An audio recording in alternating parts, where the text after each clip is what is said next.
안녕하세요. 오늘 사연을 들으시고 재미와 감동이 있으셨다면 채널 구독과 좋아요 부탁드립니다.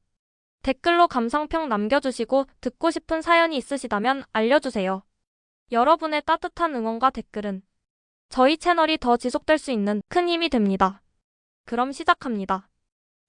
동무, 우리 복희, 우리 딸, 배골케 하지 마오 제발. 제 품에서 꺼져가는 아내의 마지막 숨결이었습니다. 그 가쁜 숨에 섞여 나온 마지막 말은 뜨거운 인두가 되어 제 심장에 그대로 찢어졌습니다. 영원히 지워지지 않을 낙인처럼 말입니다. 앙상하게 마른 손으로 제 옷자락을 필사적으로 붙잡는 그 힘없는 손길을 느껴보신 적이 있습니까? 그 마지막 순간의 소나기임에는 제 딸을 향한 어미의 애끓는 마음이 이 지옥 같은 세상에 홀로 남겨질 새끼를 걱정하는 그 모든 슬픔이 담겨 있었습니다. 며칠째 미움 한 모금 넘기지 못해 바싹 마른 아내의 입술이 제게 마지막 소원을 전하고 있었습니다.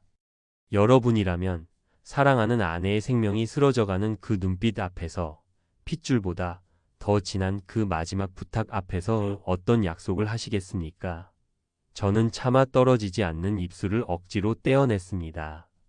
목구멍으로 울음 대신 쇳소리가 터져 나왔습니다. 그리고 제 남은 인생과 영혼까지 제 모든 것을 걸고 맹세했습니다. 일 없소. 여보, 걱정하지 마오. 내 목숨을 걸어서라도 우리 복희 절대로 배골케 하지 않겠소. 굶주림이 형벌이 되고 희망이 사치가 되어버린 이 붉은 땅에서 내 딸 복희만큼은 반드시 지켜내겠노라고.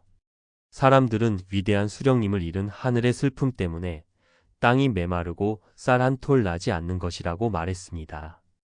당을 믿고 허리띠를 졸라매며 이 고난의 행군을 버텨내면 언젠가 좋은 날이 올 것이라고 했습니다.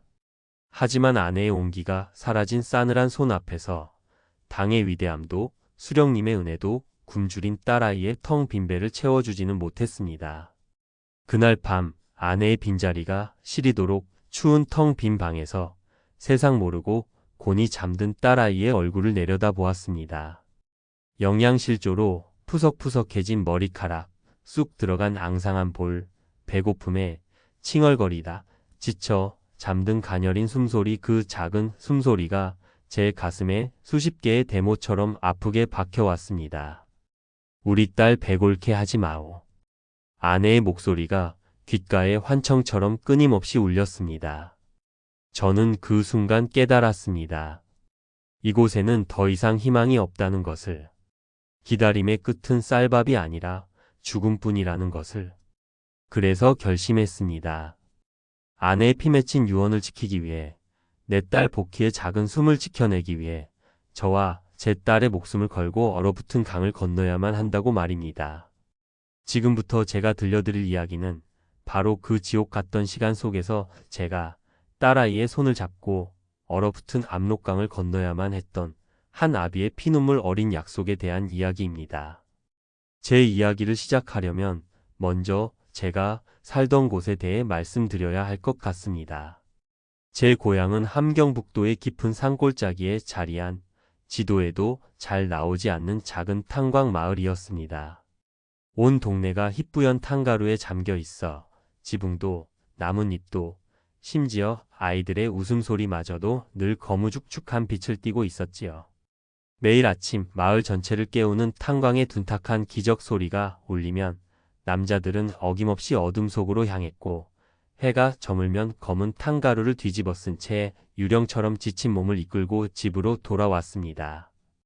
그것이 제가 태어나고 자란 세상의 전부였습니다. 제 이름은 김철민. 조상 대대로 땅속의 검은 보석, 석탄을 캐온 광부의 아들로 태어나 저 역시 다른 길을 생각할 겨를도 없이 아버지를 따라 광부가 되었습니다. 땅속 수백 미터 아래 한 치 앞도 보이지 않는 칠흑 같은 어둠 속에서 곡괭이질을 하는 고된 삶이었습니다. 늘 축축하고 서늘한 공기가 폐부를 파고들었고 언제 무너질지 모르는 갱도에 대한 공포가 그림자처럼 따라다녔습니다. 하지만 저는 제 일에 대한 긍지가 있었습니다. 우리가 캐내는 이 검은 석탄이 위대한 공화국을 움직이는 심장이 되고 우리는 사회주의 건설의 자랑스러운 역군이라고 귀에 못이 박히도록 배웠으니까요. 무엇보다 저를 버티게 한 것은 가족이었습니다. 제 아내 영숙과 제 눈에 넣어도 아프지 않을 외동딸 복희. 하루의 고된 노동을 마치고 온몸에 검은 탄가루를 뒤집어 쓴 채 집으로 돌아가면 아내는 늘 따뜻한 물수건과 함께 저를 맞아주었습니다. 오늘도 욕보셨소, 동무. 어서 씻고 저녁 드시오. 그녀의 목소리는 땅속에서의 모든 고단함을 씻어주는 주문과도 같았습니다. 아내가 차려주는 구수한 된장찌개와 까끌까끌한 강냉이밥? 그것은 세상 그 어떤 진수성찬보다 값진 것이었습니다. 그리고 제 다리에 작은 몸을 비비며 매달리는 복희. 아바이, 얼굴에 검댕 묻었소. 우리 복희가 닦아주겠소. 고사리 같은 작은 손으로 제 얼굴을 닦아주겠다며 까치발을 드는 아이를 품에 안으면 땅속 깊은 곳에서 고갈되었던 모든 힘이 다시 솟아나는 것 같았습니다. 이 두 사람을 위해서라면 저 지옥의 끝까지라도 들어가 석탄을 캐 올 수 있을 것만 같았습니다. 물론 살림은 늘 팍팍했습니다. 당에서 배급으로 나오는 식량은 늘 정해진 날짜보다 늦었고 양도 턱없이 부족했습니다. 복희에게 예쁜 꽃무늬 옷 한 벌 사주지 못했고 영숙의 손은 늘 거칠었습니다. 하지만 저희 세 식구가 한 이불 아래 서로의 온기를 나누며 잠들 수 있다는 것만으로도 행복했습니다. 저는 그 소박한 행복이 영원할 것이라, 바위처럼 단단할 것이라 믿었습니다. 하지만 그 어리석은 믿음은 땅속의 석탄 더미처럼 너무나도 허망하게 한순간에 부서져 내리고 말았습니다. 그날도 저는 여느 때와 같이 동료들과 함께 깊고 어두운 갱도 안에서 작업을 하고 있었습니다. 낡고 희미한 전등 몇 개에 의지한 어둠 속 곡괭이가 석탄 벽을 쪼아대는 날카로운 소리와 사내들의 거친 숨소리만이 갱도를 가득 채우고 있었습니다. 땅속 깊은 곳의 공기는 유난히 축축하고 서늘하게 느껴졌습니다. 바로 그때였습니다. 저희 머리 위에서 갱도를 받치고 있던 낡은 나무 기둥이 끼익하는 섬뜩한 비명을 지르기 시작했습니다. 모두 피하시오. 갱도가 무너진다. 작업 반장의 다급한 외침이 채 끝나기도 전에 온 땅이 울리는 거대한 굉음과 함께 머리 위에서 흙과 돌덩이가 폭포수처럼 쏟아져 내렸습니다.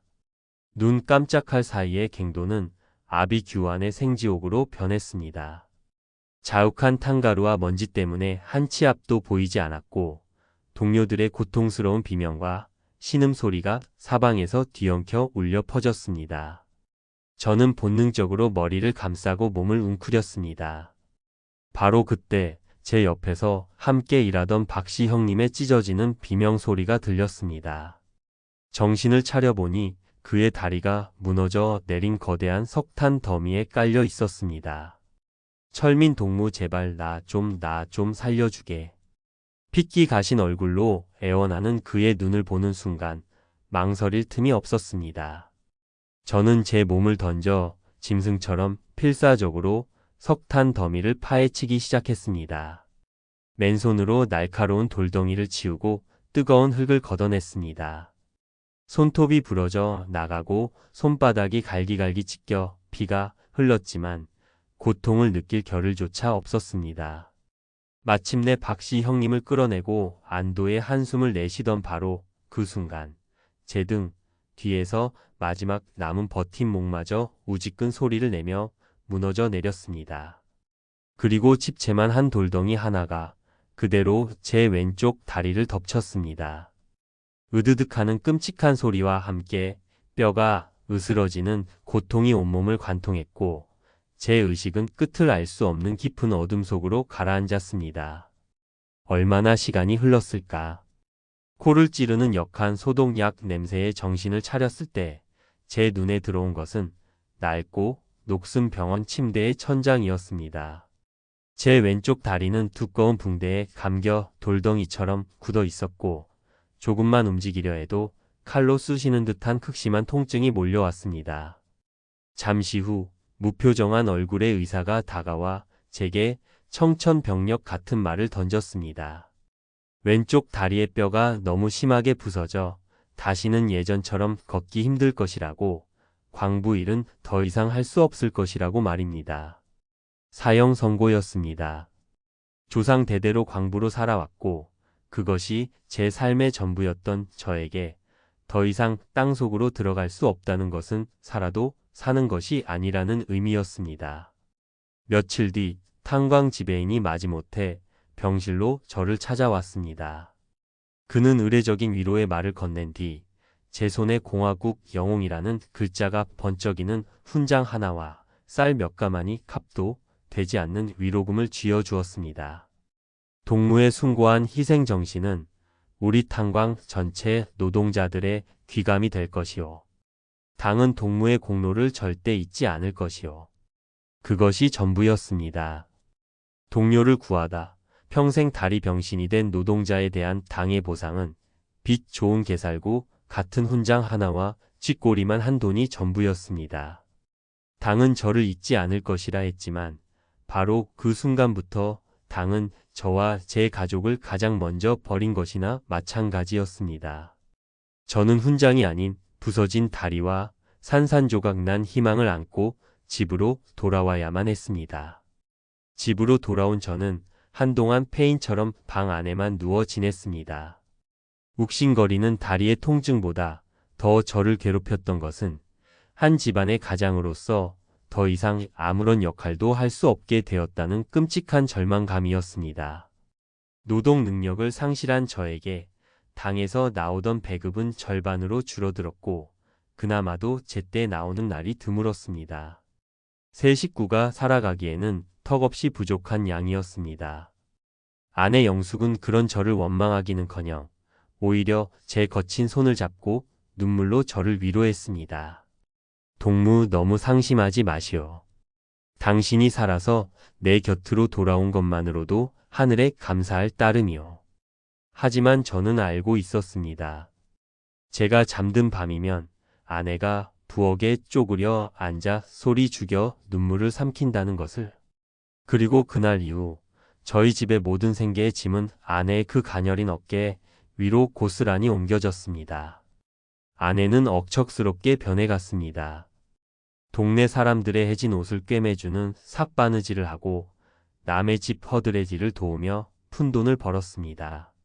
그것만으로는 부족해 매일 별도 보이지 않는 새벽같이 일어나 깨진 바구니를 옆에 끼고 산에 올라 약초나 나무를 캐고 해가 중천에 뜨면 장마당에 나가 그것들을 옥수수 한 줌이라도 더 받고자 목이 쉬어라 외쳤습니다. 동무 제발 그만하시오. 이러다 당신 몸이 먼저 축나겠소. 내가 괜찮다는데 왜 그러오. 당신은 다리나 잘 추스르시오. 복희랑 나는 내가 알아서 먹여 살릴 테니 걱정일랑 붙들어 매시오. 아내는 일부러 더 큰 소리를 내며 웃어 보였지만 하루가 다르게 핏기가 가시고 뼈만 남는 아내의 얼굴을 보며 제 마음은 칼로 저미는 듯 아팠습니다. 저 역시 절뚝거리는 다리를 이끌고 제가 할 수 있는 일을 찾아 온 동네를 헤매고 다녔습니다. 하지만 평생 곡괭이질만 해온 불구의 사내에게 세상은 아무런 일자리도 내어주지 않았습니다. 저는 결국 아내가 뼈 빠지게 벌어오는 얼마 안 되는 식량으로 연명하며 아내의 등골을 빼먹는 쓸모없는 짐짝이 되어버렸습니다. 설상가상으로 위대한 수령님께서 돌아가신 후 시작된 고난의 행군은 저희 같은 밑바닥 인민들의 삶을 벼랑 끝으로 내몰았습니다.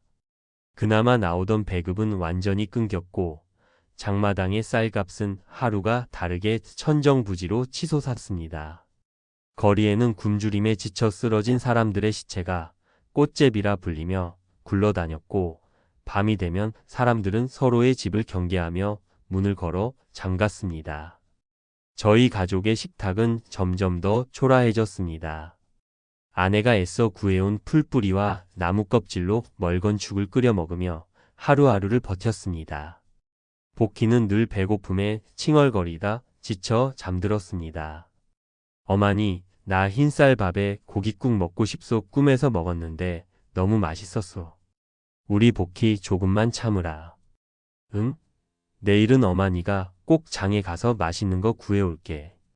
아내는 굶주려 뼈만 남은 딸을 끌어안고 결코 지킬 수 없는 약속을 되뇌며 소리 없이 눈물을 흘렸습니다. 저는 그 모습을 차마 정면으로 바라볼 수가 없어 고개를 돌려야만 했습니다. 온몸에 검은 탕가루를 뒤집었을지언정 내 가족만큼은 내 두 손으로 배불리 먹여 살릴 수 있었던 과거의 제가 사무치게 그리웠습니다. 그날 갱도에서 무너진 것은 단순한 버팀목이 아니었습니다. 저의 삶, 저의 자존심, 그리고 우리 가족의 소박했던 행복 모두가 그날 그 차가운 땅 속에 속절없이 묻혀버린 것이었습니다. 결국 버티고 버티던 아내가 쓰러지고 말았습니다. 며칠을 굶은 채로 산에 올랐다가 어지럼증을 이기지 못하고 그대로 정신을 잃은 것이었습니다. 동네 사람들이 겨우 업고 왔지만 그 자리에 털썩 주저앉은 뒤로는 다시 일어나지 못했습니다. 병원에 데려갈 수도 약 한 첩 지어줄 수도 없었습니다. 의사는커녕 약초 파는 노인조차 돈 없이는 움직이지 않는 세상이었습니다. 제가 할 수 있는 일은 그저 아내의 곁에 누워 싸늘하게 식어가는 손을 잡아주는 것뿐이었습니다. 아내는 며칠 동안 죽음의 문턱을 오르내렸습니다. 어쩌다 희미하게 정신이 들 때면 쇳소리가 나는 목소리로 복희부터 찾았습니다. 우리 복희 밥은 먹었어? 그럼 든든히 먹였지. 당신 걱정 말고 기운이나 차리시오. 새빨간 거짓말이었습니다. 복희 역시 며칠째 멀건 소금물 외에는 아무것도 먹지 못한 상태였습니다. 하지만 저는 차마 그 사실을 말할 수 없었습니다. 어미의 마음을 편하게 해주는 것이 제가 할 수 있는 유일한 일이었습니다. 아내는 제 거짓말을 믿는 듯 희미하게 웃고는 다시 기나긴 잠에 빠져들곤 했습니다. 저는 그 순간부터 미친 놈처럼 변했습니다. 절뚝거리는 다리를 이끌고 온 동네를 헤매고 다녔습니다. 염치도 체면도 버렸습니다. 한때는 형님 동생 하던 이웃집 문을 두드리며 먹을 것을 구걸했고 예전에 함께 일했던 탕광 동료들을 찾아가 엎드려 빌었습니다. 제발 옥수수 한 줌이라도 줬네. 내 아내가 죽어가고 있네. 이 은혜는 절대 잊지 않겠네. 하지만 모두가 굶주리는 시절 그 누구도 저를 도와줄 여유가 없었습니다. 모두가 외면했습니다. 어떤 이는 안타까운 눈으로, 어떤 이는 귀찮다는 듯 매몰차게 저를 내쫓았습니다. 김동무 미안하네. 우리 집도 지금 당장 먹을 게 없어 아이들이 울고 있네. 철민 동무 마음은 안 됐지만 나라고 별 수 있겠나. 어서 가게. 차가운 거절과 동정 어린 시선 속에서 저는 마지막 남은 자존심마저 산산조각 나는 것을 느꼈습니다. 하지만 포기할 수 없었습니다. 아내를 그리고 굶주리는 복희를 이대로 보낼 수는 없었습니다. 저는 눈물을 삼키며 부잣집 쓰레기 더미를 뒤져 사람들이 버린 음식 찌꺼기라도 찾아 헤맸습니다. 하지만 저의 필사적인 노력에도 불구하고 아내의 병세는 점점 더 깊어졌습니다. 아내의 숨소리는 들릴 듯 말 듯 가늘어졌고 의식이 없는 시간이 점점 더 길어졌습니다. 저는 그저 아내의 곁에서 시간이 제발 멈춰주기만을, 이 끔찍한 순간이 지나가기만을 간절히 기도할 뿐이었습니다. 그리고 운명의 그날이 왔습니다. 그날따라 아내는 잠시 정신이 맑아진 듯 했습니다. 그녀는 제 손을 약하게 움켜쥐고 텅 빈 눈으로 허공을 바라보며 말했습니다. 동무 내가 우리 복희 시집 가는 것도 못 보고 먼저 가는구려. 그런 약한 소리 하지 마오. 당신 이대로 가면 안 돼요. 복희랑 나랑 우리 둘만 남겨두고 어찌 가려 하오. 제 울음 섞인 외침에 아내는 고개를 저으며 희미하게 웃었습니다. 그것은 그녀의 마지막 미소였습니다. 동무 우리 복희 우리 딸 배골케 하지 마오 제발. 그 말을 끝으로 아내는 모든 힘을 다했다는 듯 조용히 눈을 감았습니다. 아내의 손이 힘없이 제 손에서 스르르 미끄러져 내렸습니다. 방 안에는 저의 처절한 울음소리와 아무것도 모른 채 곤히 잠든 복희의 새근거리는 숨소리만이 가득했습니다. 저는 싸늘하게 식어버린 아내를 끌어안고 밤이 새도록 울고 또 울었습니다. 그리고 결심했습니다. 아내의 마지막 유언을 내 목숨을 걸고서라도 반드시 지켜내겠다고. 더 이상 이 지옥 같은 땅에서 내 딸을 굶주리게 할 수는 없다고. 아내를 뒷산 양지 바른 곳에 묻고 돌아온 날, 저는 넌 나간 사람처럼 텅 빈 방 안에 앉아 있었습니다. 슬픔을 느낄 겨를조차 없었습니다. 제 머릿속에는 오직 아내의 마지막 유언과 굶주림에 지쳐 잠든 복희의 창백한 얼굴만이 가득했습니다. 어떻게 해야 하나? 도대체 어떻게 해야 내 딸을 살릴 수 있나? 그때 문득 한 사람이 떠올랐습니다. 갱도 붕괴 사고 때 제가 목숨을 구해줬던 박씨 형님이었습니다. 그는 사고 이후 탄광을 그만두고 장마당에서 장사를 하며 꽤 돈을 모았다는 소문이 있었습니다. 무엇보다 그는 밤마다 몰래 압록강을 오가며 물건을 떼어온다는 밀수꾼들과도 연이 닿아 있다는 이야기가 어렴풋이 들려왔습니다. 지푸라기라도 잡는 심정이었습니다. 저는 절뚝거리는 다리를 이끌고 어둠을 틈타 박씨 형님의 집을 찾아갔습니다. 한밤중 그의 집 문을 두드렸을 때 제 심장은 불안감과 마지막 희망으로 세차게 뛰고 있었습니다. 이것은 제 목숨뿐만 아니라 하나뿐인 딸 복희의 목숨까지 건 위험한 도박이었습니다. 아니 철민 동무 아닌가? 이 밤중에 어쩐 일인가? 그 몸으로. 오랜만에 만난 박씨 형님은 초췌한 제 모습을 보고 깜짝 놀랐습니다. 그의 얼굴에는 안쓰러움과 반가움이 뒤섞여 있었습니다. 저는 그의 집 안으로 들어가 그동안에 기구한 사정을 모두 털어놓았습니다. 아내가 굶주림 끝에 죽은 이야기, 그리고 제 딸을 살리기 위해 압록강을 건너고 싶다는 제 결심까지. 제 이야기가 끝나자 박씨 형님은 땅이 꺼져라 깊은 한숨을 내쉬며 방 안을 서성였습니다. 그의 얼굴에는 심각한 고뇌의 빛이 역력했습니다. 동무, 지금 제정신인가? 그게 얼마나 위험한 일인지 알고나 하는 소린가? 국경 경비대한테 잡히면 동무나 복희나 목숨 부지하기 힘들 것이야. 총알바디가 되거나 정치범 수용소에서 평생 썩게 될 게야. 형님, 이대로 있어도 어차피 굶어 죽는 건 마찬가지입니다. 여기서 죽으나 강을 건너다 죽으나 죽는 건 매한가지 아니미때까. 형님은 제 목숨의 은인 아니십니까? 부디 이번 한 번만 더 저를 살려주십시오. 이 은혜는 죽어서도 잊지 않겠습니다. 저는 그의 앞에 무릎을 꿇고 애원했습니다. 제 절박한 모습에 박씨 형님은 한참을 망설이다 마침내 무겁게 입을 열었습니다. 알았네. 내일 밤 시장 뒤편 돼지 골목으로 나오게. 내가 아는 사람을 소개해 주겠네. 그는 제 손에 옥수수 가루가 담긴 작은 주머니를 쥐어 주었습니다. 이거라도 가져가서 복희랑 같이 먹게. 그리고 내일 나올 땐 자네 아내의 유품이라도 값나가는 게 있으면 챙겨 나오게. 그자들이 인정사정 봐줄 위인들이 아니야. 돈 없이는 절대 강을 건네주지 않을 걸세. 그의 말에 저는 품속 깊이 간직하고 있던 아내의 은반지를 떠올렸습니다. 결혼할 때 제가 끼워준 아내의 마지막 체온이 남아있는 유품. 그것을 팔아야만 내 딸을 살릴 수 있다는 비참한 현실이 심장을 후벼 팠습니다. 하지만 제게는 더 이상 선택의 여지가 없었습니다. 다음 날 밤, 저는 잠든 복희를 들쳐 없고 떨리는 마음으로 약속 장소인 돼지 골목으로 향했습니다.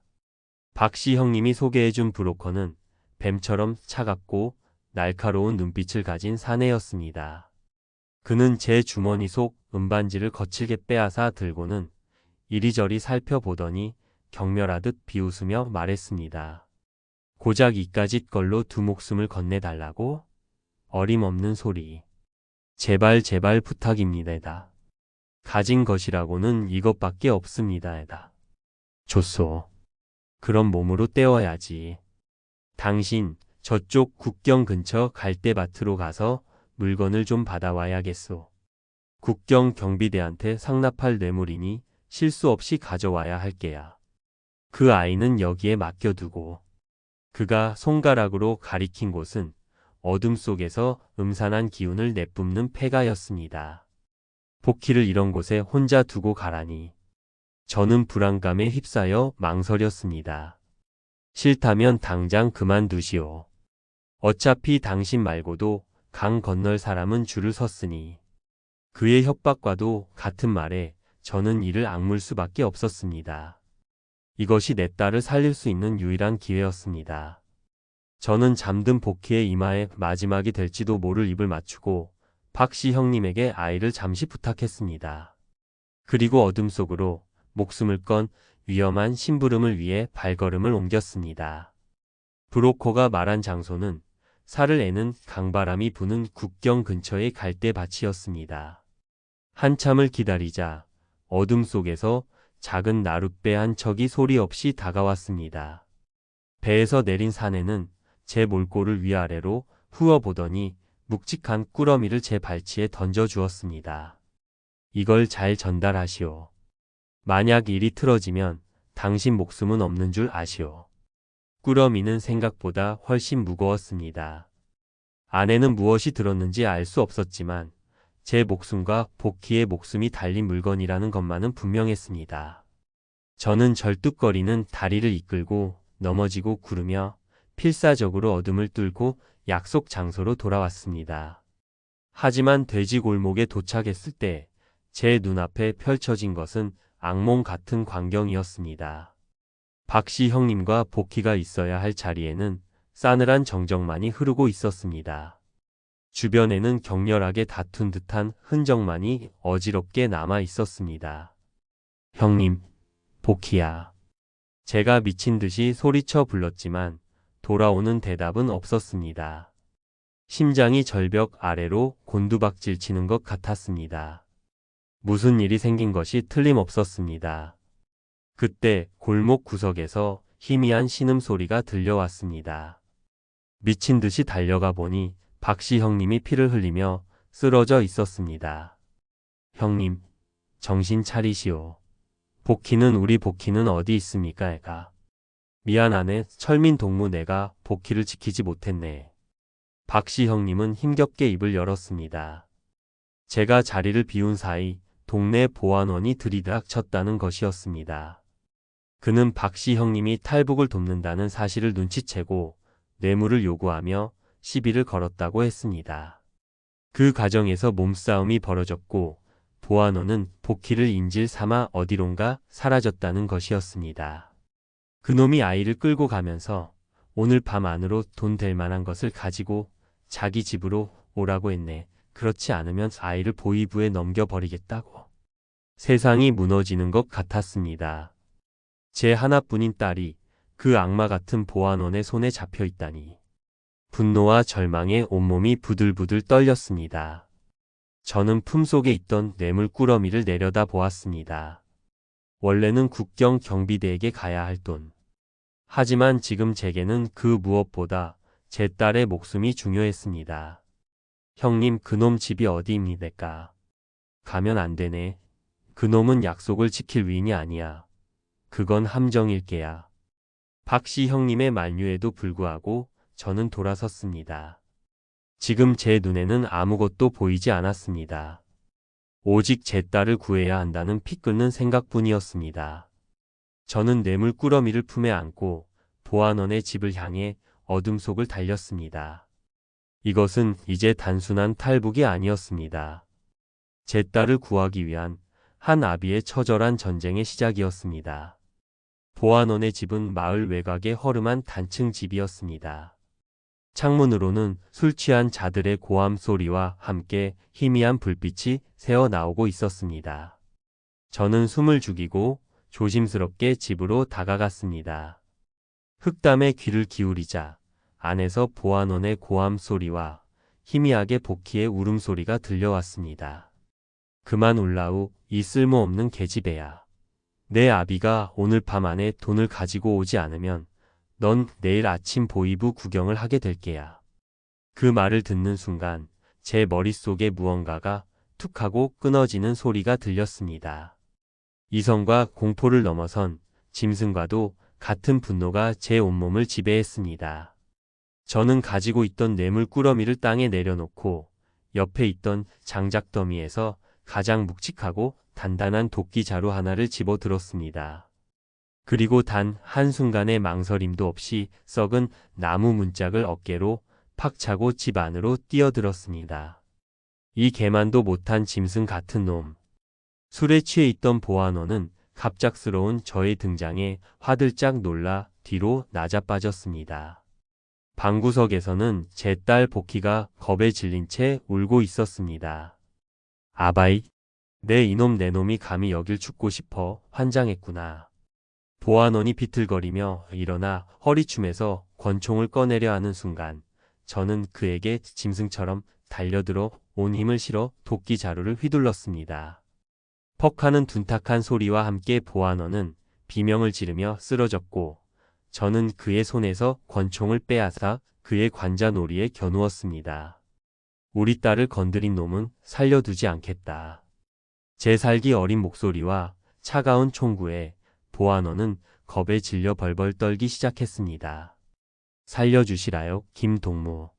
내가 잠시 술에 취해 실수를 했소. 닥치라. 내 놈에게는 용서란 없다.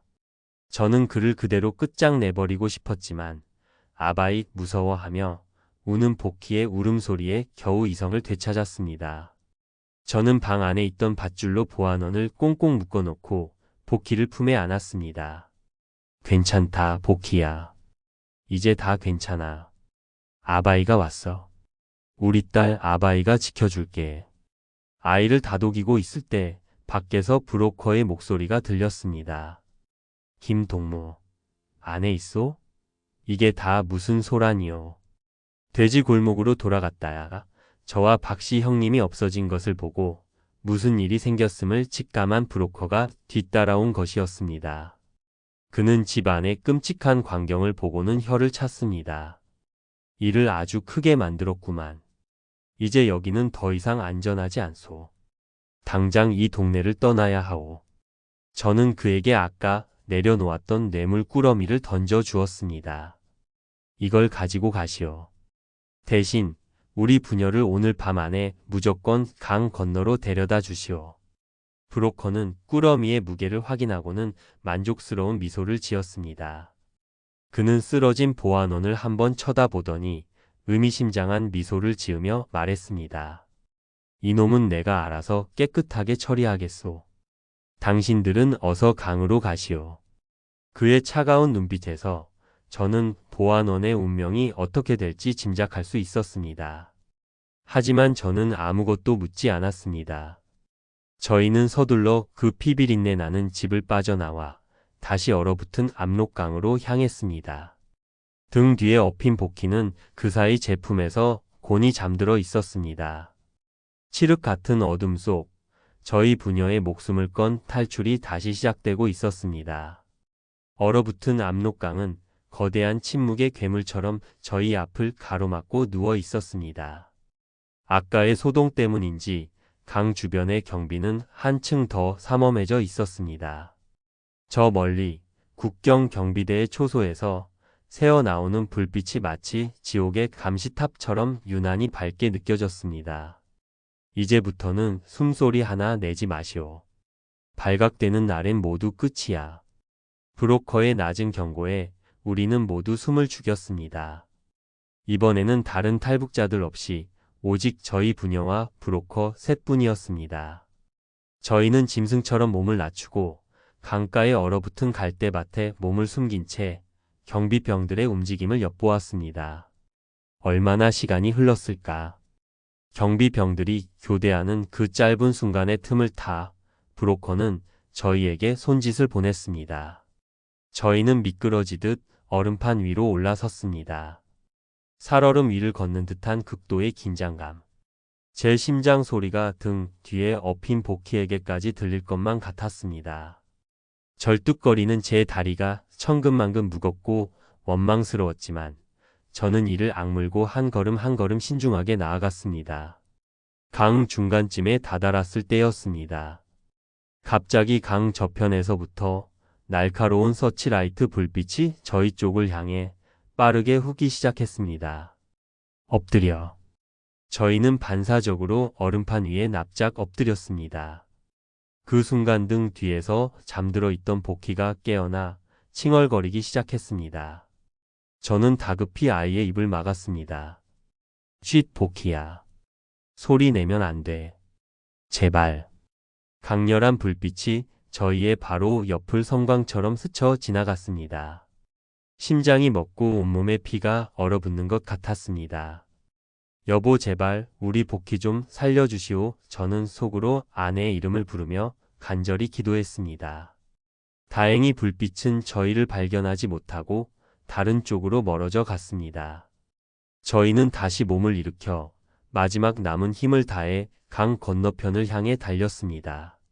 마침내 차갑고 축축한 중국 땅에 발을 디뎠을 때 저희는 그대로 주저앉아 거친 숨을 몰아쉬었습니다. 살았다는 안도감과 함께 다시는 돌아갈 수 없는 고향 땅에 대한 슬픔이 한꺼번에 파도처럼 밀려왔습니다. 저는 저 멀리 어둠 속에 잠긴 고향 땅을 돌아보며 소리 없이 피눈물로 작별 인사를 고했습니다. 브로커는 저희를 국경 근처의 한 허름한 조선족 농가로 데려갔습니다. 그는 농가 주인에게 약간의 돈을 쥐어주고는 저희에게 마지막 말을 남겼습니다. 나는 여기까지요. 이제부터는 당신들 각자 알아서 살아남으시오. 그는 한순간의 미련도 없이 어둠 속으로 사라졌습니다. 농가 주인은 저희를 짐승 우리 옆에 있는 작은 헛간으로 안내했습니다. 지독한 거름 냄새와 뼛속까지 파고드는 추위. 그곳이 저희 부녀가 자유를 찾아온 낯선 땅에서 맞이한 첫 번째 보금자리였습니다.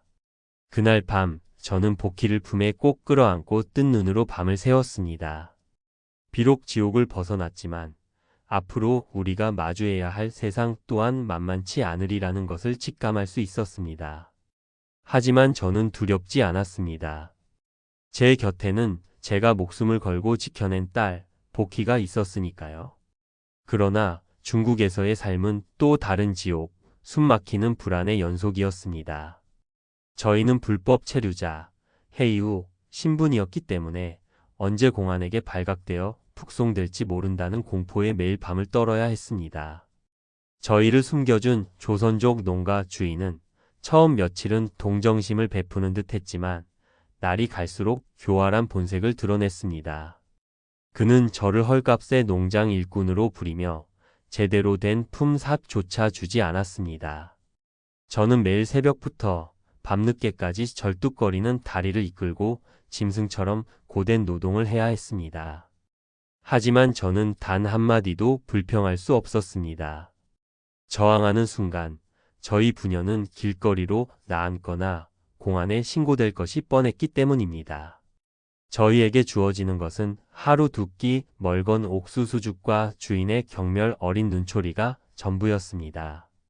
복희는 여전히 배고픔에 시달렸습니다. 아바이, 나 여기 와도 흰쌀밥에 고기 반찬 못 먹는 거요? 아이의 순진한 물음 앞에서 저는 또다시 무력감에 고개를 떨구어야 했습니다. 지옥을 탈출했지만 제 딸을 배골리지 않겠다는 아내와의 약속은 아직 지켜지지 못한 것이었습니다. 저는 밤마다 몰래 남조선으로 갈 수 있는 방법을 수소문했습니다. 하지만 그 길은 너무나 멀고 험난하며 제가 평생 만져보지도 못할 막대한 돈이 필요했습니다. 절망이 늪처럼 목을 조여오던 어느 날 기적 같은 일이 일어났습니다. 장터에 심부름을 갔다가 우연히 낯선 사투리를 쓰는 한 남자를 만나게 되었습니다. 그는 자신을 남조선에서 온 목사라고 소개했습니다. 그는 저의 초라한 행색과 어눌한 말투를 보고 제가 탈북자라는 것을 단번에 알아차렸습니다. 동포분 많이 힘드시지요? 제가 도와드릴 수 있습니다. 처음에는 그를 경계했지만 그의 따뜻한 눈빛과 진심 어린 말투에 저는 조금씩 마음을 열기 시작했습니다. 저는 그에게 저의 모든 기구한 사연을 털어놓았습니다. 제 이야기를 듣는 내내 목사님은 눈시울을 붉히며 제 손을 꼭 잡아주었습니다. 아버지의 사랑이 참으로 위대합니다. 하나님께서 동포님과 따님을 버리지 않으실 겁니다. 그는 저와 복희가 안전하게 남조선으로 갈 수 있도록 돕겠다고 약속했습니다. 며칠 뒤 목사님의 도움으로 저희 부녀는 다른 탈북자들과 함께 중국을 떠나는 작은 트럭 짐칸에 몸을 실을 수 있었습니다. 그로부터 시작된 남조선으로의 여정은 말로 다 할 수 없을 만큼 길고 험난했습니다. 저희는 공안의 눈을 피해 국경을 넘기 위해 며칠 밤낮으로 깊은 정글을 걸어야 했고, 때로는 작은 배에 의지해 집채만 한 파도가 몰아치는 거친 강을 건너기도 했습니다. 굶주림과 피로, 그리고 언제 잡힐지 모른다는 공포 속에서 몇 번이고 주저앉아 포기하고 싶었지만, 저는 그때마다 복희의 작은 손을 잡고 아내의 마지막 유언을 떠올리며 마음을 다잡았습니다. 수개월에 걸친 지옥 같은 여정 끝에 저희는 마침내 동남아의 한 국가에 있는 남조선 대사관에 도착할 수 있었습니다. 대사관의 높은 문 앞에 선명하게 그려진 태극기를 보는 순간 저는 그 자리에 주저앉아 어린 아이처럼 뜨거운 눈물을 흘렸습니다. 길고 어두웠던 터널의 끝이 마침내 보이기 시작한 것이었습니다. 남조선 땅을 처음 밟았던 날을 저는 아직도 생생하게 기억합니다. 모든 것이 낯설고 어지러웠지만 코끝을 스치는 공기마저 자유의 향기가 나는 것 같았습니다. 저희 부녀는 정부의 보호 아래 저희 같은 탈북자들이 남한 사회에 적응할 수 있도록 돕는 하나원이라는 곳으로 가게 되었습니다. 그곳에서 복희는 태어나서 처음으로 매일 세 끼 김이 모락모락 나는 따뜻한 흰쌀밥을 먹게 되었습니다. 아이는 밥상 위에 놓인 고기 반찬을 보고는 제 얼굴을 보며 믿기지 않는다는 듯 물었습니다. 아바이, 이거 정말 우리가 다 먹어도 되는 거요? 이거 꿈 아니오? 그래, 꿈 아니다. 이제 우리 복희 매일 이렇게 맛있는 밥 배불리 먹을 수 있어. 아바이가 약속했잖니. 저는 아이의 머리를 쓰다듬으며 말했습니다. 복희는 그제야 환하게 웃으며 작은 입 가득 밥을 넣고 오물거렸습니다.